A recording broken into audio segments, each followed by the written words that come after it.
Good afternoon, and thank you all very much for coming. As you've heard me say many times, at Louisville Metro government, we're working every day to make Louisville a safer, stronger, and healthier city. And a big part of that is the ongoing work to reform and improve LMPD, to strengthen the level of trust with the community that we all serve, and to provide our officers with the guidance, clarity, and leadership they need to do their jobs right. That's especially important now as we announce some necessary updates we're making to some very important policies, practices, and procedures. These are approaches that address how police officers respond to some of the most difficult and dangerous situations that come up in public safety. Specifically, when a member of the public is demonstrably a clear and immediate threat to the safety of other people, and the officer in turn responds with deadly force to protect themselves or others. The official term, of course, is officer-involved shooting. I wish these never happened. Every LMPD officer, like every one of us here, wishes they never happened. But sometimes, tragically, they do happen. And it is a tragedy, always, and for everyone involved and the people around them. And every time these incidents happen, there also has to be an investigative process that both officers and the public believe in. A known, clear, and consistent process that provides transparency, accountability, and efficiency. The chief and I inherited unwritten and inconsistently applied policies regarding officer-involved shootings that, like many other policies and practices at LMPD, needed to be strengthened to meet a higher standard of excellence and best practices. And that's what we've been working on with a wide range of policies since both of our first days on the job. From looking at recruiting to revising how we train our recruits, expanding innovations like the deflection program that incorporates social services into our responses to some 911 calls, and making major reforms and historic investments to improve the handling and processing of open records requests. And the updates we're announcing today are part of the ongoing work to ensure openness and accountability. They reflect the values that the chief and I share, like the need to provide clarity for officers and greater transparency for the public. And they are only possible thanks to the chief's new leadership. So now, to get into the details of this new policy, I'll turn things over to Chief Jackie Gwynn Biller-Roel to share the details. Chief? Thank you, Mayor. Good afternoon, and thank you for helping us inform the public on LMPD's new officer-involved shooting process. Today, we are announcing changes to the LMPD's process that will provide greater transparency to the public. These changes will not only improve efficiency of the investigation, but also they will ensure that there are third-party reviews and safeguards built into the process. Our goals are to provide the public with a clear understanding of this new process, provide a process that is consistent, and make as much information public as possible while protecting the integrity of the case. This includes timely release of body-worn footage within 10 business days. As you are all aware, the city government has a new administration, and the LMPD has a new administration, such as myself, and we inherit certain practices in handling of officer-involved shootings. But with new leadership, changes often occur within organizations as we assess how to best provide thorough investigations and timely information to the public. We appreciate you. We are careful and we are considerate in everything that we do as within LMPD. Mayor Greenberg and LMPD's executive command staff and I agree that moving forward, LMPD will take the lead in investigating officer-involved shootings.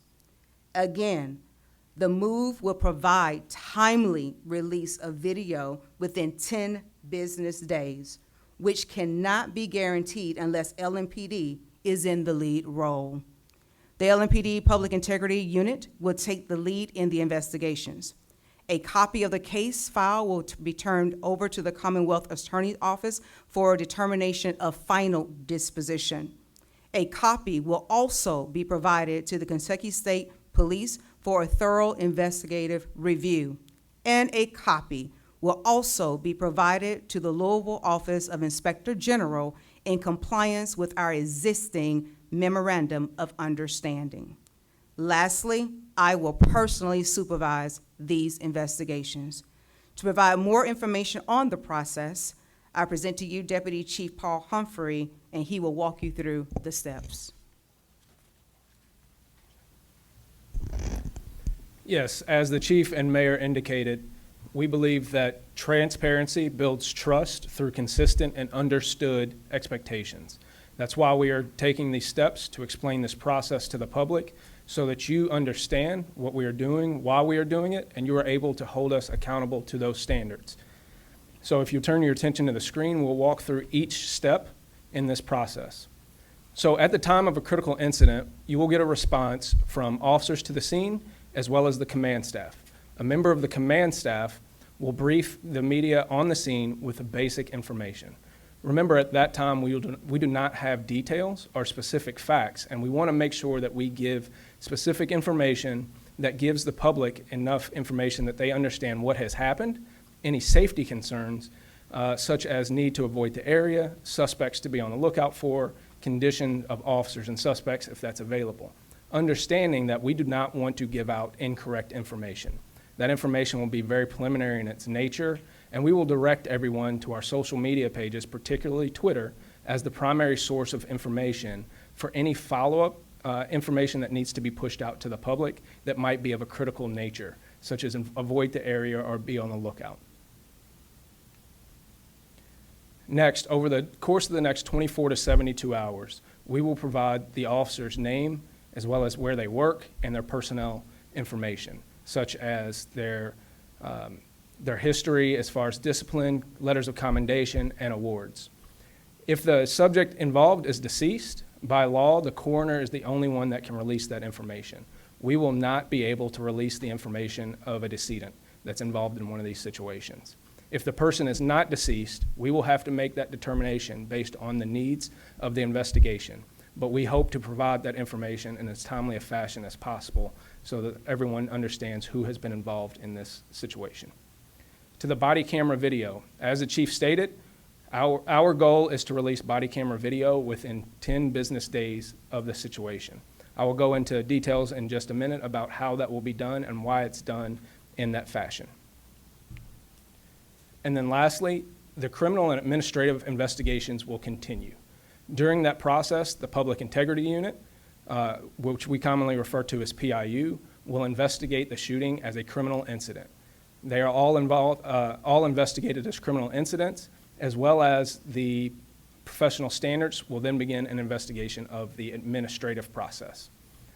As that continues and completes, we will turn over that file to the Commonwealth Attorney's Office to make a final determination of charging or going to the grand jury. The Performance Review Board, which I'll go into detail on, will do an internal review of policy, practice, training, and supervision to make improvements to the situation. Okay. As far as the body-worn camera release goes, what will happen is we will release a curated version of the video. You all have seen this before. This will be a version that provides context as to the situation that happened.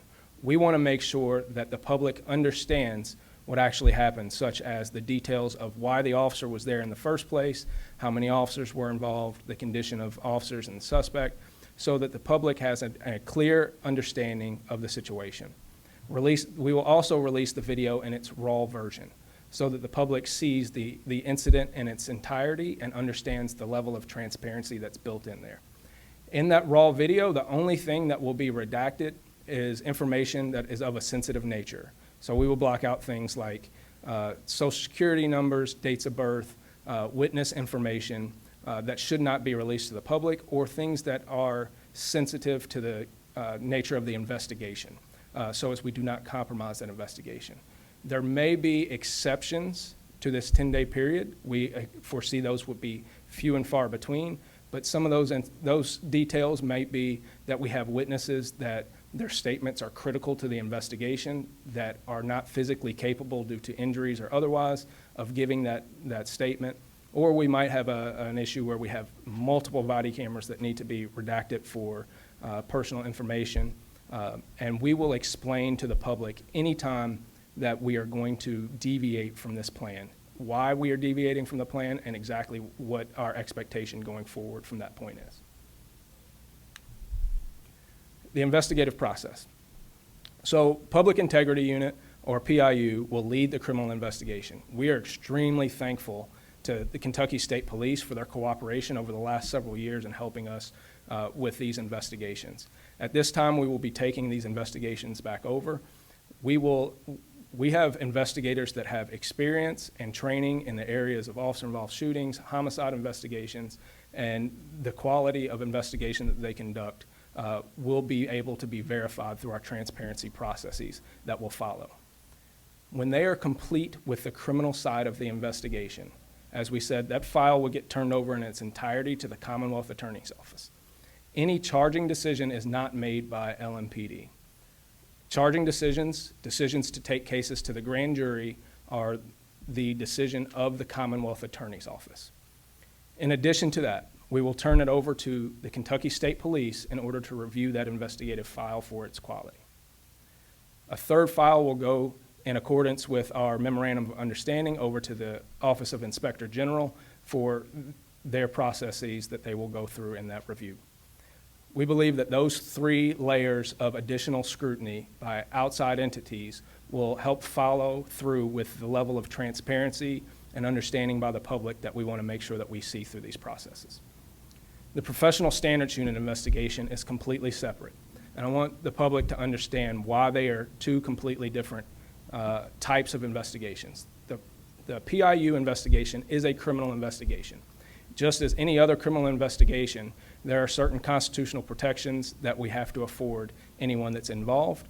So we cannot compel statements. We cannot force witnesses or involved parties to talk during that portion of the criminal investigation. During the professional standards investigation, that is an administrative investigation to ensure compliance with policy and training that officers are performing and behaving to the standards that we would expect. During that investigation, we can force officers to provide statements. Nothing in the Professional Standards Unit investigation can be used in the public integrity investigation on the criminal side because of its nature of being a compelled statement. If it were to do so, it would taint that criminal investigation. So we have to make sure that those 2 investigations are bifurcated and kept separate. As far as how the officer is dealt with during a critical incident, the officer is immediately placed on administrative leave pending the investigation. They will have interaction with our unit called peer support that will make sure that they have the social and emotional supports that they need. At any time during this incident or investigation, the chief has the sole authority to apply discipline related to the incident to the officer. She has the discretion immediately to take action or to take action at the end of the entire investigation. Prior to returning to duty, once that determination is made by the chief and the executive staff and everything is cleared, the officer will have to go through a psychological screening to make sure that they haven't suffered any negative effects of trauma that would prevent them from being able to return to duty. They will be ordered to go through any supplemental training that we have determined prior to their return to duty. After the investigation is concluded, the Performance Review Board within LMPD, which is newly created, will look at this incident from a performance standard. So you have a review of the criminal act of the officer-involved shooting. You have an administrative review through the professional standards investigation of compliance with policy, and now we have a performance review. During that time period, there are subject matter experts from different areas of the agency that will review the incident to say, if the officer performed really well, Why did the officer perform well? Was it because our policy, our training, our supervision has guided that officer to perform in that way? And if not, what do we need to change to make sure that all officers will perform to that same high standard? And if there are gaps in policy, training, and supervision that need to be dealt with at the agency level, what steps do we need to take to make sure that those gaps are filled? And so after that performance review board, the officer will be given whatever training that has been determined. The chief will make the determination of the return to duty.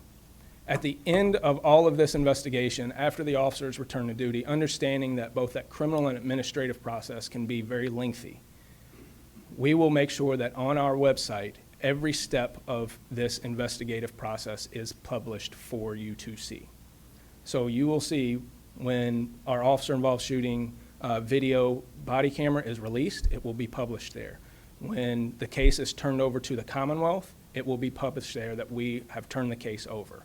And then when there's a final disposition from the Commonwealth and from professional standards, and the chief has made that final disposition, that will also be published there.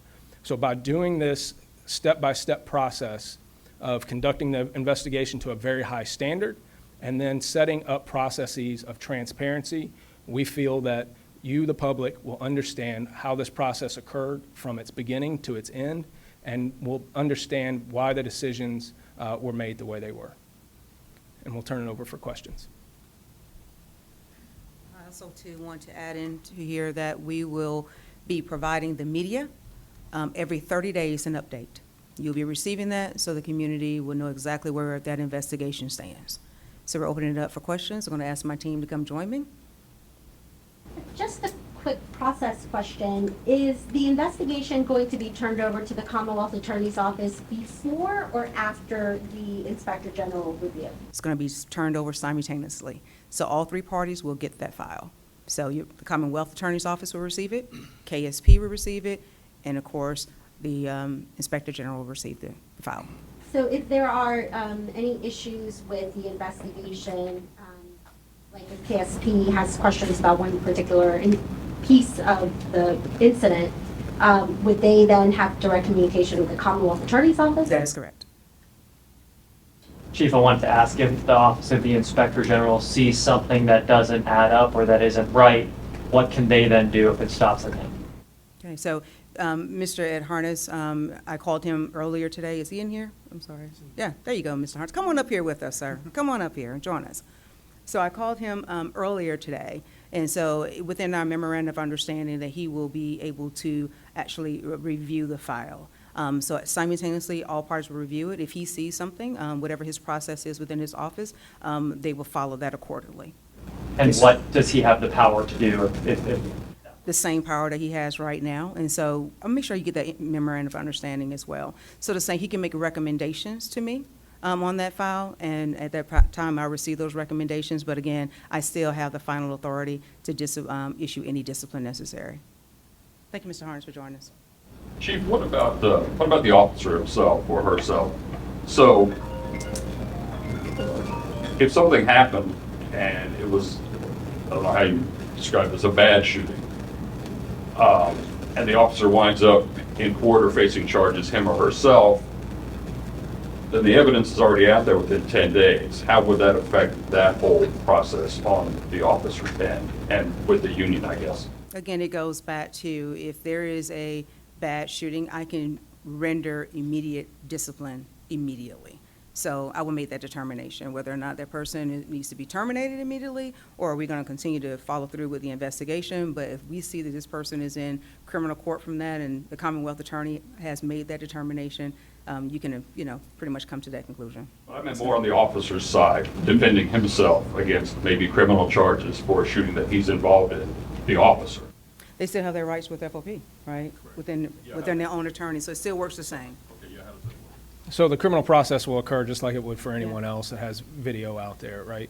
So the court process will go through, but that is a concern for us. That's why we want to make sure that when we release this body camera video, the timing of it is the 10 business days, so that we can make sure that we get statements in that investigation prior to the review of the body camera. We want to make sure that when an officer or any critical witness gives a statement as to fact, it's the fact as they recall it. not trying to articulate what they saw in a video. That's why we need that critical time period to be able to interview critical witnesses to any of these situations. Does that make sense? Yep. Okay. Chief, what is your response to members of the community who may have concerns with LMPD being the forefront of these investigations as opposed to someone like KSP? Well, I will submit to you that now we have additional layers. Before, we didn't have the Officer of Inspector General. So now we have Mr. Harness that's in play.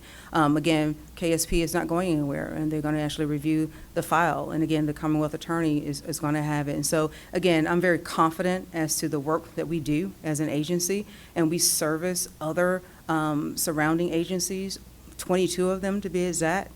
So again, we have that experience and we know exactly how to conduct this investigation properly. But again, we have those other layers so the community will feel comfortable in us moving forward. Chief, last week you talked about a number of different administrative actions that you've taken since you became interim chief. I think it included 7 firings, 4 that were in the process, a number of other discipline that was handed out. Will the publishing of the criminal and administrative reviews on LMPD's website apply to some of those that have already happened in the last 2 or 3 months? We're working towards that to make sure that our website and dashboards are actually, I want to use this term today, community friendly.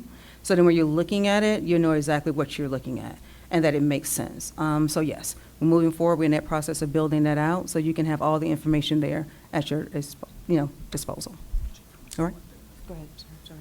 Just one other quick follow-up to your comment, and then the chief is going to actually, or I don't know if it's Deputy Chief Humphrey, is going to release the video from the incident that occurred 2 weeks ago on Frankfurt Avenue. One of the other main drivers with respect to the policies that we're announcing today and the practice that Deputy Chief Humphrey went through is, as the chief said in her opening remarks, the way we are able to ensure that the body cam footage is released within 10 business days is if LMPD has the leading role in the investigation. And so in this day and time, all of us up here and everyone in our administration thinks transparency to the public is critically important. And so we wanted to make sure we were able to achieve that for the public and for the transparency, and that was one of the big drivers that led us towards this decision. So now the chief, or Deputy Chief Humphrey, is going to release the body cam footage from the last officer-involved shooting that occurred on Frankfurt Avenue, I believe 2 Thursdays ago today. I just have one more follow-up about the 10 days specifically. The prior policy before KSB got involved was 24 hours. Were there issues with that policy that were identified as to why there's not a return to that policy, or maybe a 72-hour policy instead? Why 10 business days? Well, for several reasons. First, now all officers are wearing body-worn cameras.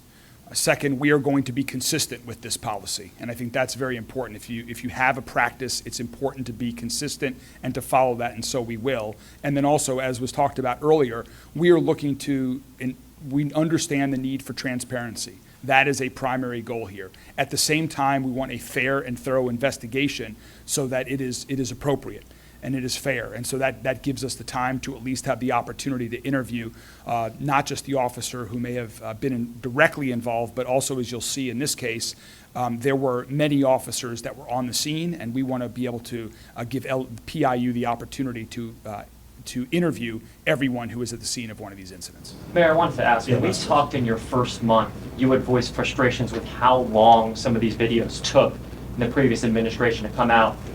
When did you know that this was something you wanted to implement? Well, I think right away in those conversations, I wanted to get body cam footage out as quick as possible. Regardless of what occurred, I think it's very important that the public have the ability to see what happened. In this day and age, that is critically important. And I think everyone, all of the executive team of LMPD agrees that transparency is important. And so to me, this is a very positive step forward, that within 10 business days of a significant incident like an officer-involved shooting, as you'll see here today, we are releasing the body cam footage. This is a new approach, and I would venture to guess not many other cities in the country are this committed to committing to a time frame to release body cam footage of significant incidents like this. So that's a perfect segue to show you the body cam footage from the last officer-involved shooting that happened 10 business days ago. Okay, so this incident is from August 3rd at around 10 p.m. in the 2000 block of New Main Street. It involves Officer Roberto Cedeno, who is a 4th Division late watch officer who was hired in September of 2020 and sworn in April of 2021. He has 4 letters of commendation and no record of discipline in his personnel file. I want to remind you as we watch this video, we are watching an incident where someone lost their life. We're also watching an incident that was very traumatic for the officers involved as well.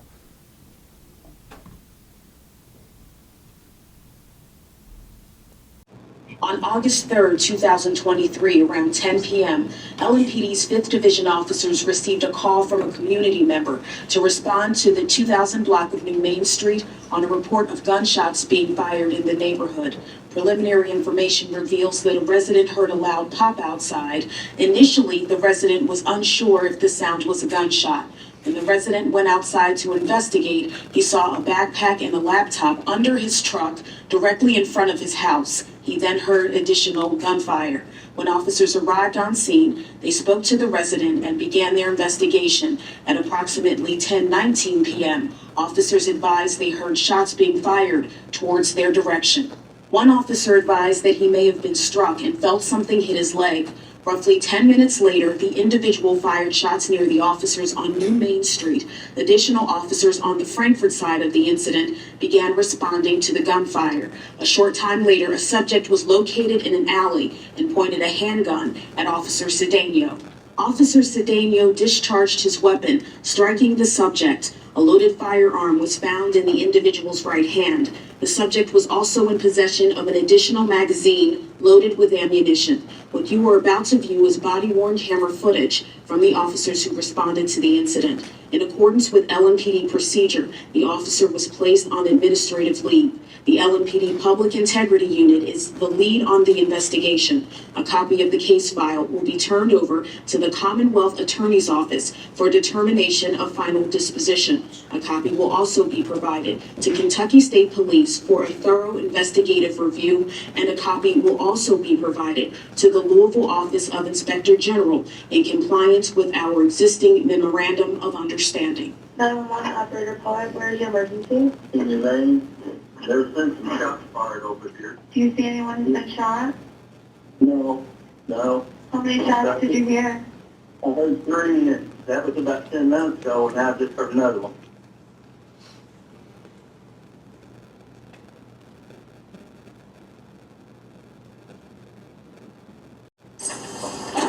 Hey man, what's going on?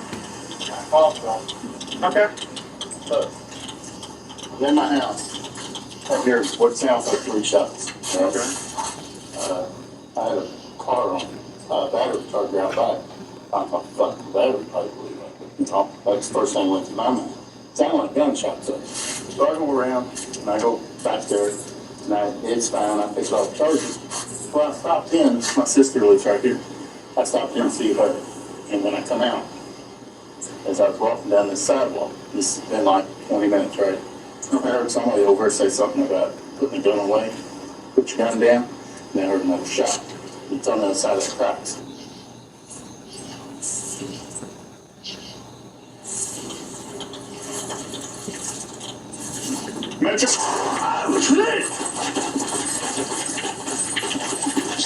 Shots fired. New Main Street.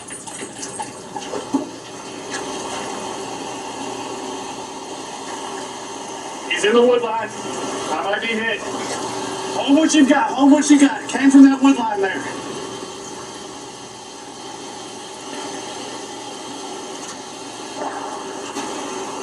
I felt something hit my leg. Just heard another round.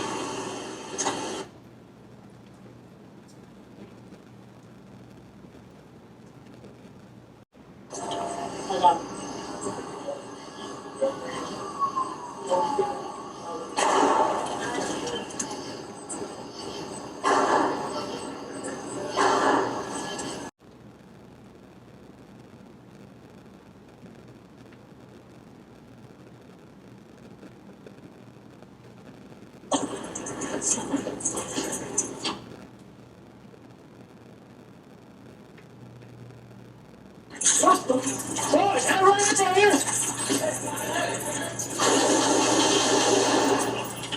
Shots fired! Come on. Security, all right, we need a bag back. Go get a bag back. Take off.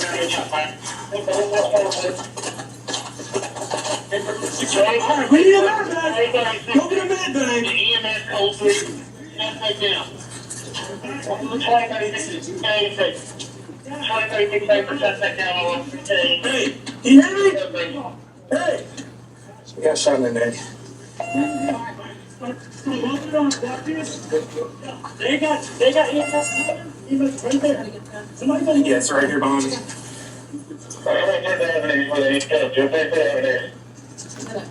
Neck shot. Yeah, I'm sorry. Somebody got the med bag coming? EMS is right here. Okay, perfect. Yeah, bag up there. This is one of the suspects. This is it. Suspect is hit.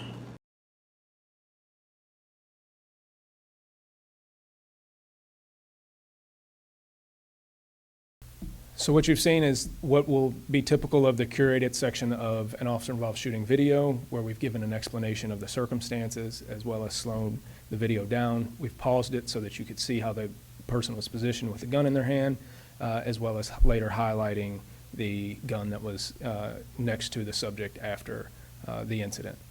The entire raw version of this video of both officers, Officer Reinhardt as well as Officer Cedeno, will be posted to our YouTube page so it can be viewed in its entirety, with the only redactions being for protection of sensitive information. Thank you.